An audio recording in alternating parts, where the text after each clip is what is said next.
Before we get into this week's episode, I want to make a plug for Art Market Minute.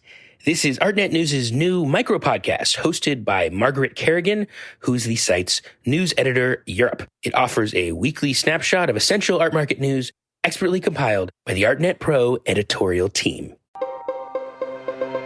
Hey everybody, Ben Davis here.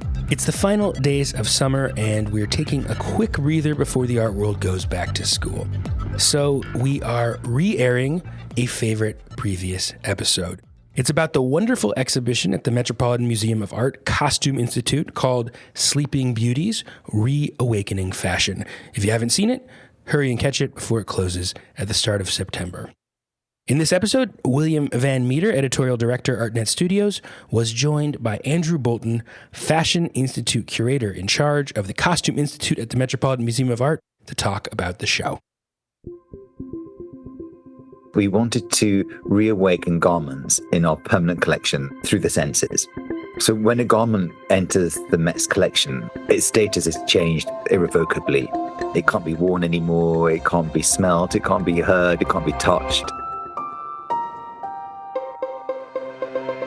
I'm William Van Meter, and this is The Art Angle, a podcast from ArtNet News. There is a lot to unpack in the Met's new Costume Institute show, Sleeping Beauties, which opens on Friday, May 10th. It's about nature and the cycle of life, and as it turns out, there's a lot about death. It also touches upon chemistry, biology, mythology, and so much more, all told through fashion. Added to this litany of themes, the show also tells the story of the Met and the goings-on behind the scenes. It's about how archived garments are preserved and how they are disintegrating. It's not just about clothes, but about how they were worn and who wore them. It tells the story of us. It's a visceral exhibition of over 400 years of fashion that engages the senses. It can be a heady experience.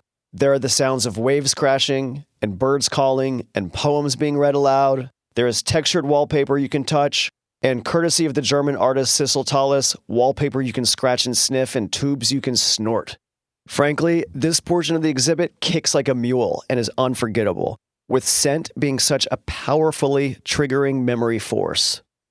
Sleeping Beauties was curated by this week's guest, Andrew Bolton, the head curator of the Anna Wintour Costume Center at the Met, who previously helmed such blockbusters as Alexander McQueen, Savage Beauty, China, Through the Looking Glass, and Heavenly Bodies, Fashion and the Catholic Imagination, which were some of the most visited exhibitions in the museum's entire history.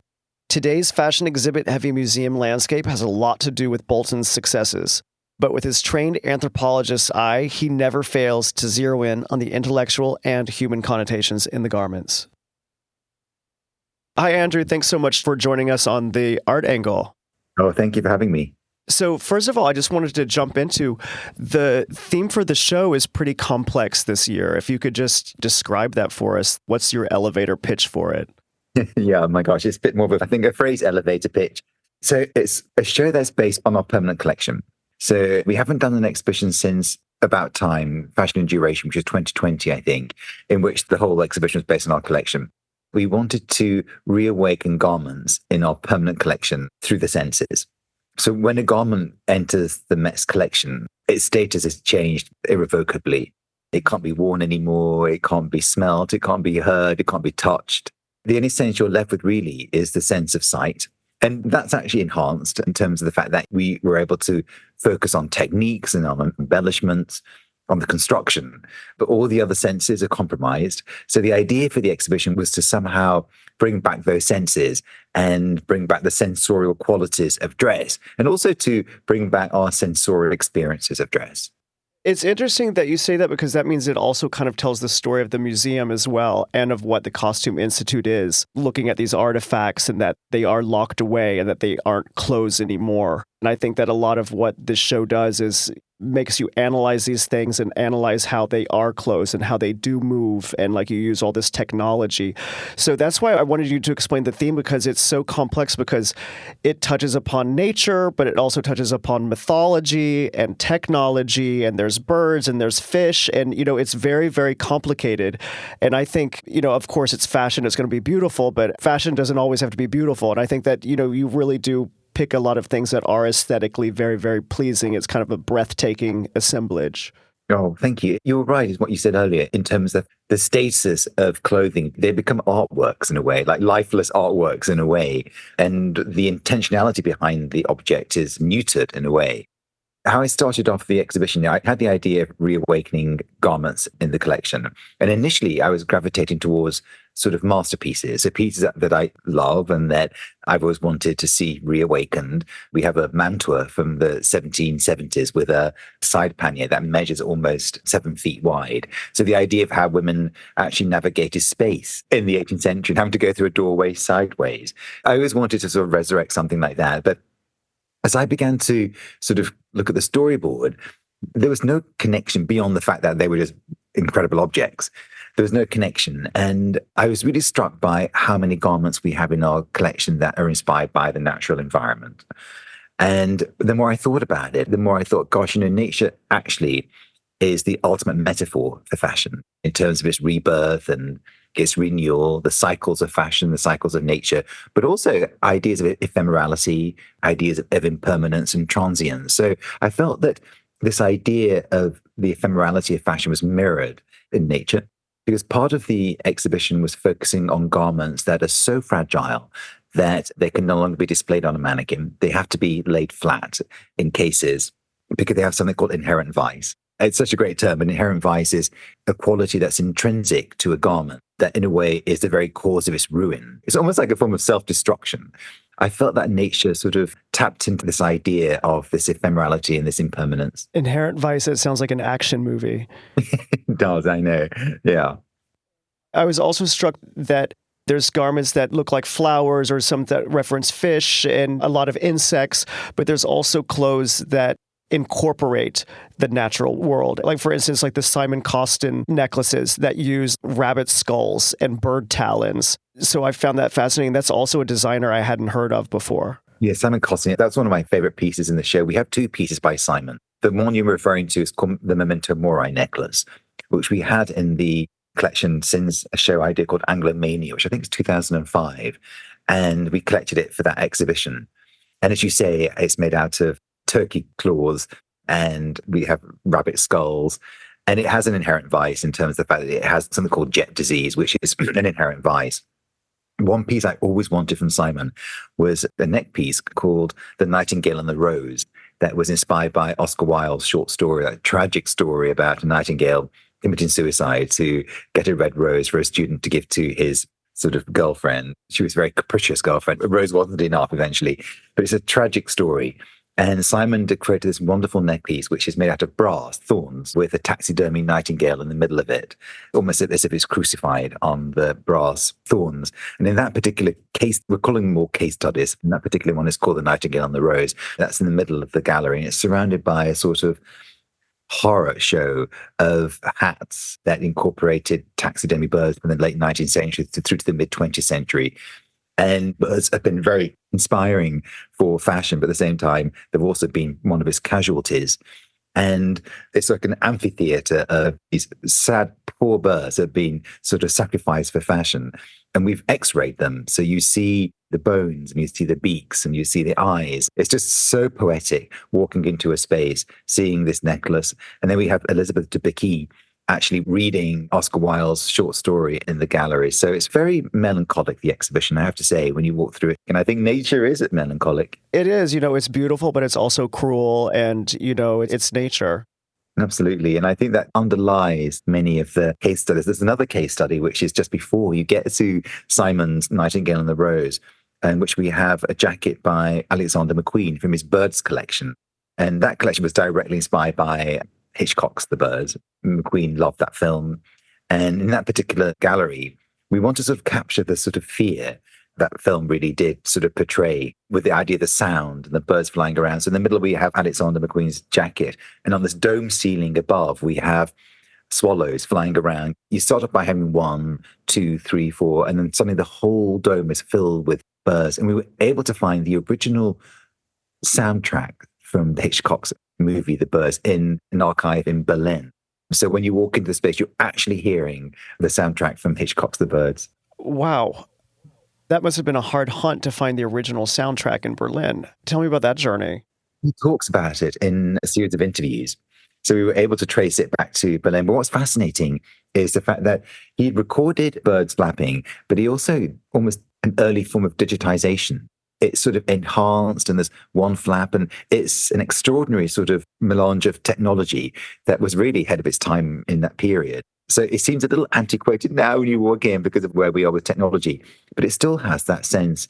If you close your eyes, you feel you're in the movie. You feel that one moment where the sparrows come down the chimney in the farmhouse, and that's really what you feel when you're in there. So part of the idea for the exhibition is to play with multi-senses so that in one gallery, you're able to experience smell and sound and touch, and also obviously sight. Sometimes it's exclusively one, but in many instances, there's a conflation of different senses. Speaking of McQueen, I think there was a lot of standout, striking dresses in the show from McQueen, but also from Sarah Burton's tenure, which I think that, even though she kind of just finished, that a lot of people equate Lee McQueen's period as like the high art moment when she's really done such amazing things. And so it was really cool that so much of her stuff is in this show. It's extraordinary. Sarah wasn't as dark as Lee. There was a darkness to Lee that came across in his clothes very powerfully. That was part of his brilliance, is that he was able to affect and evince these visceral emotions from you. Sarah is much softer. She shares the same interests as Lee. Nature was a huge part of Lee's work, as it is with Sarah's. So there are themes, but how she approaches it is gentler, not as dark, but the craftsmanship is absolutely extraordinary. So I think that's what's amazing about Sarah and her time at McQueen. She was able to embrace the house codes because she trained with Lee, but also move it forwards and create her own vocabulary and her own house codes. She's an extraordinary designer. I've never been able to put my finger on it, but I think you are correct that there is like this sense of the life affirming in the work that she's done, with like that butterfly dress that you show and stuff. That's something that he would never do, but it is with the same language. Yes, Lee made it out of moths that were sort of like deteriorating, and the wings were falling off. Sarah did it as a joyous celebration of nature. And that's a good example that you mentioned, because that particular piece, it's extraordinary. It's actually dyed turkey feathers that have been cut, dyed, hand painted, and then applied to a structure, but to look like monarch butterflies. It really is extraordinary. It was worn by Elizabeth Banks in the Hunger Games. Oh, wow. Cool. There's such a mix of designers. There's huge houses like Dior and Chanel, but there's also so many designers I've never heard of that I learned about from this show that I'm excited to do a deeper dive and learn more about. Can you tell me about this assemblage of huge household names and these like much smaller, undiscovered creators? We used the show as an opportunity to also add pieces to our collection. So we actually acquired 80 new acquisitions for our permanent collection, but also for the exhibition. And one of our strategies is to collect more diverse designers who are just emerging, and designers who are also engaging in more ethical and environmental practices. So we've collected our first piece by Phoebe English, who is a designer who works a lot with natural dyes, with recycled materials. The same with Paolo Cazana. There's a great dress by Olivia Cheng that's actually covered in jewel beetles from Thailand, from a sustainable farm in Thailand. So we wanted to use the exhibition, because of its connection to nature, as an opportunity to highlight some of these designers who are working with these ethical practices. Botter, Richard Malone. Richard Malone works with a fabric that is recycled from plastic found in the oceans, from fishing nets and plastic bottles found on riverbeds. I didn't want to separate it. I didn't want to say this is a garment that is embroidered with algae sequins. So it was really important to me that they were integrated throughout the rest of the exhibition, because I wanted to sort of really, in a way, articulate that this is a way of life now. The fact that this is part of our culture. We have to think ethically. We have to think sustainably. It seems strange to ghettoize it in one area. It was important for me to sort of like integrate it throughout, because it's really part of our life now. Another theme that I saw, that it's about centuries communicating with each other. You have stuff that is from spring, summer 2024. And then there's items that I glance at and I think, oh, that's like a Christian Lacroix jacket from the 1980s, but it's really from the 17th century. And that it kind of shows like the commonalities and how not just trends carry over, but ideas, and how we just keep repeating ourselves, and just the story of us. And if you can talk about that for a moment. Again, it was important to us. Part of that was to focus on fashion cycles, the idea of the cyclicity of fashion, but also the cyclicity of nature. We're reawakening garments, through touch, through smell, through hearing, through movement in some cases. But another way that we're also reawakening garments is through interpretation and through juxtaposing a historical garment with a contemporary garment that's been inspired by it, sometimes directly. You mentioned the small jacket that looks like it's Christian Lacroix, and it's actually from the early 17th century. And Karl Lagerfeld for Chanel did a dress that was directly inspired by the embroidery of that particular jacket. So having them side by side, it's another way of reawakening the historical garment. In a way, we've always tried to do that in our exhibitions where we juxtapose historical and contemporary pieces. There's a sort of odd energy that when you look at them, it's almost as if the historical piece informs the contemporary piece enlivens the historical piece. But there is this sort of like almost electrical current when you see them together. And it's also a way of younger visitors who may be unfamiliar with the early material. It gives an access into history in a way. So yeah, it was part of the strategy. One of the reawakenings is reawakening conceptually and through interpretation. There's a lot of florals in the show. And, obviously floral is something with dresses and fashion that is perennial and will go on forever. It must have been hard to narrow down what you showed. What were your criteria for that? Part of it was just recurring motifs in our collection. But also, I wanted to focus on the symbolism of flowers and the changing symbolism of flowers. So I chose a poppy. We have some extraordinary examples of designers engaging with the poppy. But, the poppy as a symbol has often been associated, really since sort of classical times, the idea of death and mortality and blood. And there's one particular dress by Paquin. It is extraordinary. It's printed with these tiny poppies that look like drops of blood. And then we have these appliques at the chest and the hem that look like they're almost blood clots. It's a beautiful dress. But what's extraordinary about it is that it was made just before the outbreak of the Second World War. So it has this sort of like very prophetic feel to it. So in that particular gallery, we commissioned Nick Knight, the artist, to do this poppy that's slowly bleeding over a period of time. Then we have Morgan Spector that is reading the famous poem In Flanders Fields, which is all about the death of warriors during the death of soldiers in the First World War. So a lot of it was trying to pick up on the symbolism and sometimes the contradictory symbolism of flowers. The rose is another example. We start off that whole section with Gertrude Stein's, the tautological line of roses, the roses, the roses, the rose. And I love that because it's almost as if by repeating it again and again and again, she manifests the rose. So in that particular case, the rose is about life and fertility and sexuality and romance, but it's also about death. So in that gallery, we have 3 examples of living rose dresses. And then we have one of our Sleeping Beauties, which is a dress by Lanvin, that the tulle is so fragile, it's lying flat. And we brought that back to life by smell. So we work with an incredible artist called Cecil Tolles, who has an apparatus that is able to collect the smell molecules of garments and recreate them. You think you're going to smell roses, you're not. You're smelling the olfactory history of this garment, the wearer, the fragrance she wore, her natural body odors, what she ate, what she drank, what she smoked, and also where that dress has been, the environment has been in. So you're smelling the life history of an object. So the rose was about life and death, but it's also a nice way to talk about these bigger ideas of living objects. Does that mean like they're actually kind of like piped into the room so like the person can smell? Absolutely. It's optional. It's optional. Okay. So if you want to smell the perfume and sweat of Denise Poirier, who wore one of the dresses, you don't need to. But there's 4 rooms, I would say, where we focus on scent.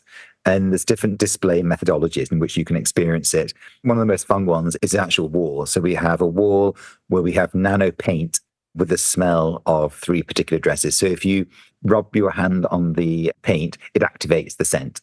It's a very intimate and very personal exhibition, but it's also very participatory. We deliberately showed some garments lower on the ground, so people have to bend down, or children can appreciate them more. People of different heights can appreciate them more. Again, going back to the bodice you mentioned, the 17th century bodice, it has a sort of embroidery in the 17th century was 3-dimensional, but it was also dynamic. So when you look at it, you can see strawberries ripen and you can see pea pods burst open with peas, and you can see birds snatching at dragonflies and caterpillars. So we've animated that. So in that particular room, you look up and there's a big dome where the embroidery is projected onto the dome. And you see very slowly these animals and insects moving. But at the same time, you've also created a touch wallpaper. So we, again, 3D scan the jacket, and then we created this wallpaper, but to the specifications of Braille. So you can actually feel it. And the height of the embossment is the specifications of Braille. So it is a very participatory exhibition.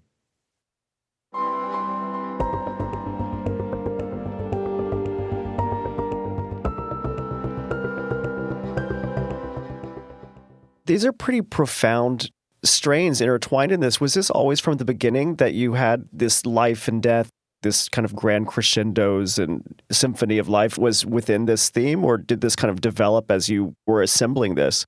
I think it became more consolidated. It was always there. And I think overlaying it with nature and nature being the through line made it more melancholic in a way because of, how we discussed it's like these ideas of life and death and renewal and rebirth. So that added another layer to these very profound themes that we're dealing with in the exhibition. So you walk into the one room, which is called the garden. And again, we have another sort of literally dying in front of your eyes. It's a coat that was made by Jonathan Anderson for Loewe. And it's a coat where he had planted seeds into it, oat grass, chia seeds, and they grow over a period of a month and then they die. So that's an object that literally dies in front of your eyes. McQueen would love this exhibition, I'm sure, because there's so much darkness to it, but it's also incredibly light. But yeah, I suppose it's a very complex exhibition.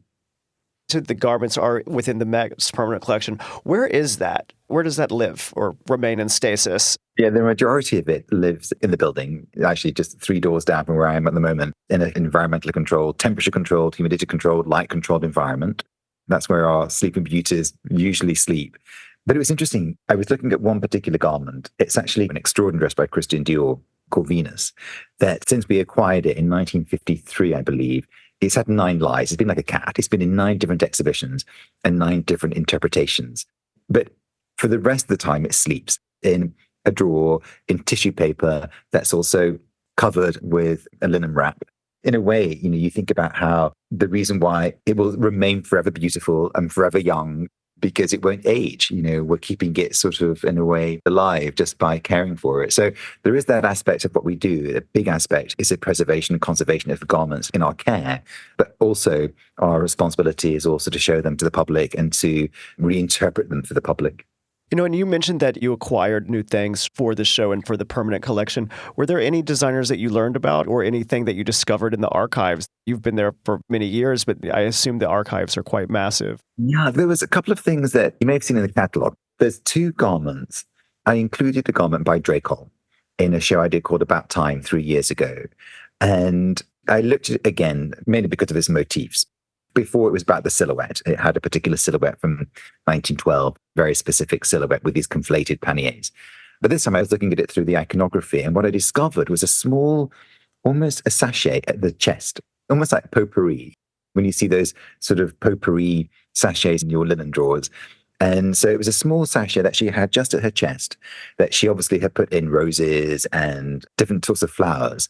And I hadn't seen that before. I was focusing on the silhouette so much that I hadn't actually looked inside to see this sachet. And Cecil, again, the smell artist, did a molecular reading and then recreated the smell of that potpourri. So that came as something new to me. A designer who I discovered and wasn't very familiar with when I was working on the show is a designer based in Japan called Ryunosuke Okazaki. And he's mainly a sculptor by training, but he does these extraordinary wearable sculptures that look like bird exoskeletons. And they're very complex to create. And he actually came over from Japan to actually create it because it involves a lot of almost like whale bones that you insert into the dress to give it this sort of movement. So he was somebody whose work I wasn't so familiar with and learned more about during the process. And he's somebody who is absolutely extraordinary. His work is so poetic and straddles, I'm not a great fan of making an art and fashion divide, but he is somebody who conflates those categories. Interesting. And, correct me if I'm wrong, but, you didn't study fashion, did you? Like you studied non-Western art. That's right. Yeah, I began at least my studies as an anthropologist, an art historian, but non-Western art. And I always loved fashion growing up. But my connection to fashion was more street style. I was a bit too young, but I was lucky enough through magazines to experience the sort of punks from the 70s and new romantics from the 80s. I came of age, I suppose, in the mid to late 80s when New Romantics was just sort of like boiling down. But I always loved the sort of bravery of those club kids and the fact that they use fashion for provocation and for confrontation and to articulate really sort of meaningful concepts about race and ethnicity and about gender and sexuality. So my way into fashion was very much through the club kids from the 80s in London. They were these heroes of mine, and I just thought they were extraordinary. It seems like you always looked at fashion with an anthropologist kind of eye. I think initially I tried to be a bit more balanced, but I think my bias is exactly that. I think my bias probably is looking at fashion culturally, but also artistically. I'm always amazed at sometimes the complexity of a John Galliano dress or of an Asinalaya dress or an Issey Miyake dress. I'm always marveling at the sort of artistry of fashion. So I try to strike a balance between really focusing on exactly like the artistry, but also a cultural context for it. And I think this one's new for me in a way, because I think what I tried to do for this exhibition was to sort of move the needle of costume studies, not away from, but also towards more of an emotional and sensorial interpretation of fashion. So not just artistic, not just cultural, but also sensorial and emotional. So there's one sculpture within the exhibition. It is, yes. It opens the show. It's Brancusi's Sleeping Muse, made out of bronze, and 1910 it dates. And in a way, she's sort of the mascot for the exhibition. So when you first walk into the show, you see Brancusi's Sleeping Muse as this mascot and this sort of emblem and this icon of the exhibition, yeah. Tell me about how she became the figurehead. Well, I mean, I've always loved it. And she belongs to the modern and contemporary department. And the curators very kindly lent it for the duration of the exhibition. It's just the head. The head's actually reclining, lying down. And I felt as if it just really summed up and was the sort of epitome of what the whole exhibition's about, which is this idea of reawakening garments that have been in slumber for sometimes many years and reawakening them. So I felt she was this ultimate sort of symbol for what we were trying to portray in the exhibition. One thing I was just thinking about was the preponderance of fashion exhibitions at museums in general. Do you ever think, like, what hath I wrought? It seems like kind of like a reactionary to the Costume Institute being such a hit. I just can't go to a museum now without there being like fashion is like 75% of their calendar now, it seems. And do you go to them? I do go to them, and I love the fact that more and more and more museums are displaying fashion and very differently, often and in very different approaches. I sort of feel, to me, it shows you how central fashion is to our life, so central to the idea of the contemporary. Fashion is one of the most democratic and, in a way, accessible of the art forms. We all wear it. We all have an opinion about it. And I always think about when I go through our galleries, just seeing people's different reactions. You see people in the European Paintings Gallery, and they're much quieter, they're more respectful. It's almost they're afraid of the works on display, whereas in ours, it's a free-for-all. People are laughing, they're joking. There's no inhibitions. They're not afraid to voice an opinion about fashion because they relate to it. Even if it's a garment like an aeroplane dress by Hussein Chalayan that doesn't seem wearable, people can still relate to it. It was designed for the body and was designed to be worn on the body, no matter how extreme it is. So I love it. I love the fact that it just shows you how important fashion is to our lives and how important fashion is to the concept of the contemporary. You say that you kind of got into fashion in the first place from street style as a kid and stuff. Are you still, affected by the street and like what you see? Is that kind of where the germinations for your ideas for exhibitions come from, is from what you see walking around and just experience in life? Definitely. Inspiration comes from anywhere. We did a show called Carl Lock about a line of beauty last year. And I happened to be walking through a gallery, first gallery actually, which had a group of fur coats by Lagerfeld. And there was a note on the plinth saying, "Please do not touch." And there was a small girl there. I don't know, she must have been about 9 or 10. And she said to the security guard, "What happens if I touch it?" And the security guard put his hand out and set off this piercing alarm. And I thought, yeah, to a young visitor, clothing is inherently tactile. It's asking to be touched. And so part of the exhibition is also, she's going to be our patron going forward. So part of it is like to sort of look at this museum etiquette that seems so strange to the outside world, and the fact that fashion, more than any other art form, changes its status. More than a painting comes into the museum, you put it on the wall, it's still the same thing, you're still looking at it. But with fashion, it changes so dramatically. It's the fact that fashion touches all of our senses that is the reason why that status is changed so radically. So part of that was really stemming from that young girl. It was so odd for her. And it's like, yeah, it is odd, because in the real world, outside the museum, you can touch it, and you can wear it, you can smell it, you can hear it. One thing, I don't know if this is factored into the show, but in the catalog, I love the part where you talk about the scroop, which I learned, which is a portmanteau for scrape and whoop. And as the French call it, frou-frou. And then it goes into the scientific analysis of this. I mean, you really do deep dives. Yeah, oh my gosh, I love it. I know it sounds like a garage band, doesn't it? But exactly what you said, a combination of scrape and whoop. And it's the sound of silk, basically. Taffeta has the loudest screw because it's finished in a particular way that makes it crisper. And in the 19th century, you would see adverts. The louder the screw, the louder the noise, the more expensive it was. So screw was a term that was marketed in the 19th century. And I've always been fascinated by the sound of fashion. I was always struck that when you would read novels by people like Henry James or Edith Wharton, they would invariably discuss the sound of fashion rather than the dress itself. So the idea of a ball gown scraping against a piece of furniture or the train trailing on the floor, and they would talk about it so beautifully. The idea of sound is so pivotal to our understanding of fashion, and also it's so sensual as well. So women in the 18th and 19th century, there was an etiquette around sound, in terms of how you can make yourself louder or softer, depending on what you wanted to do.